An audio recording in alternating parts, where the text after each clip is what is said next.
सद्गुरुनाथ महाराज की जय। आज आपण 13व्या सूत्राचा अभ्यास करणार आहोत आणि ते सूत्र आहे इच्छाशक्ती उमा कुमारी।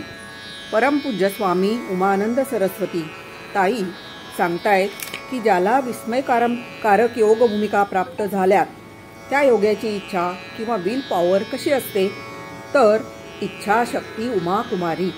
उमा म्हणजे तेज, मा म्हणजे लक्ष्मी आणि उ म्हणजे शिवाचं तेज, अशी ती उमा।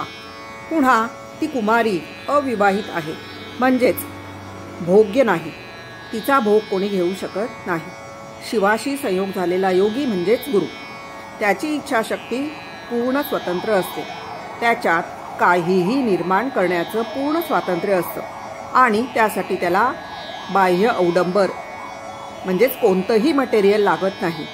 अंतरीचं ऐश्वर्य त्याला प्राप्त झाल्यामुळे आतूनच निर्मिती होते।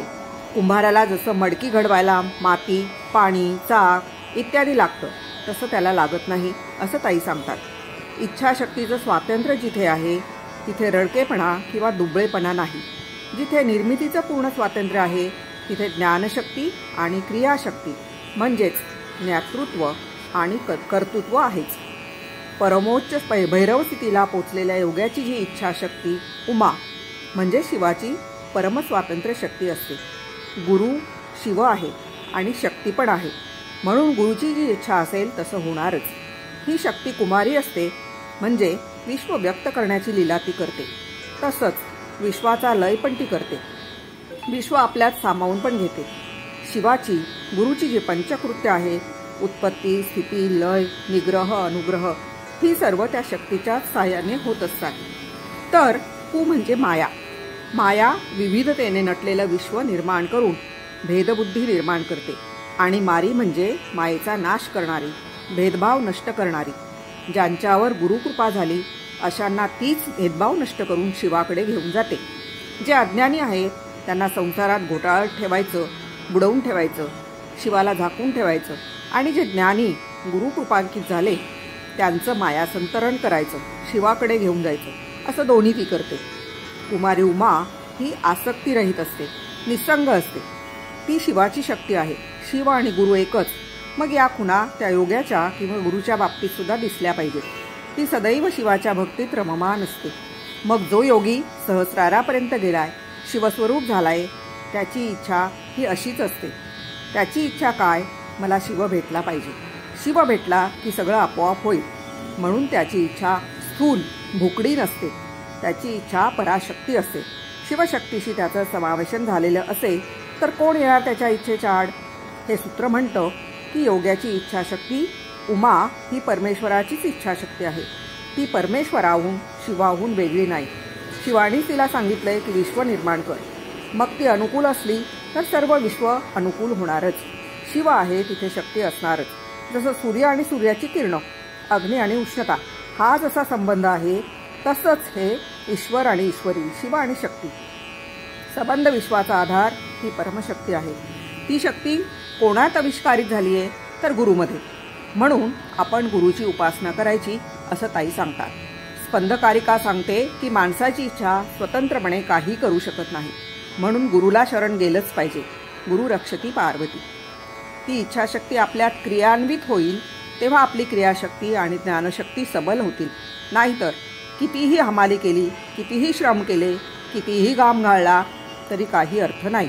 म्हणून तुम्हाला त्या शक्तीचा आधार घ्यावाच लागेल, म्हणून गुरु ओम म्हणायचं, लगेच ती इच्छाशक्ती, क्रियाशक्ती, ज्ञानशक्ती आपल्यात प्रवाहित होईल। योगी ज्यावेळी निस्संग होतो, लौकिक भाव त्याच्यात नसतो, कीर्ती, पैसा, संपत्ती त्याला नकोय, त्यावेळेला त्याच्यात जे स्फुरण उठतं ती त्याची इच्छाशक्ती। त्या स्फुरणाप्रमाणे तो वागेल ते होणारच आणि ती इच्छाशक्ती अशाच घटना किंवा परिस्थितीतून नेईल आणि ध्यानीमनी स्वप्नी नसेल ते अनुभव ती आणून देईल। तिला कुमारी म्हटलं आहे, ती सतत तारुण्यात राहते, म्हणून योगीसुद्धा तरुण दिसतात, तरुणांना लाजवेल अशी त्यांची एनर्जी असते। ही शक्ती योग्याच्या मध्यनाडीत म्हणजे सुषुम्नेत आहे। ती सहस्रारातील शिवाशी मिलन करते, मूलाधारापासून सहस्रारापर्यंत तिचा प्रवास आहे। अशी ती पूर्ण शक्तिशाली इच्छाशक्ती आहे। जेव्हा ती सहस्रारात जाते तेव्हा योग्याचा अनुभव काय असतो? तो परमस्वतंत्र भावयुक्त साधक म्हटला जातो. तो सिद्धता पावतो. मग जे कार्य तो करेल त्यात यश मिळणारच. तर असा तो भैरव स्वरूप झालेला योगी, त्याच्या इच्छाशक्तीलाच उमा म्हणतात. ही शक्तीच विश्वाची उत्पत्ती संहार करण्याची क्रीडा करते. ती स्वतंत्र असते. तिचा भोग कोणी घेऊ शकत नाही. ती भोग्य नाही. अशी ती कुमारी आहे. ती योग्याची, गुरुची इच्छा असते. तिनेच त्याला सहस्रारापर्यंत नेले. म्हणून गुरुची इच्छा जर ही उमा कुमारी आहे तर त्याच्याशी आपण जुळवून घेतलं पाहिजे. तर आपलं काम आपोआप होईल. जसं गुरु देवांचा देव आहे तसं ही शक्ती म्हणजे देवींची देवी आहे.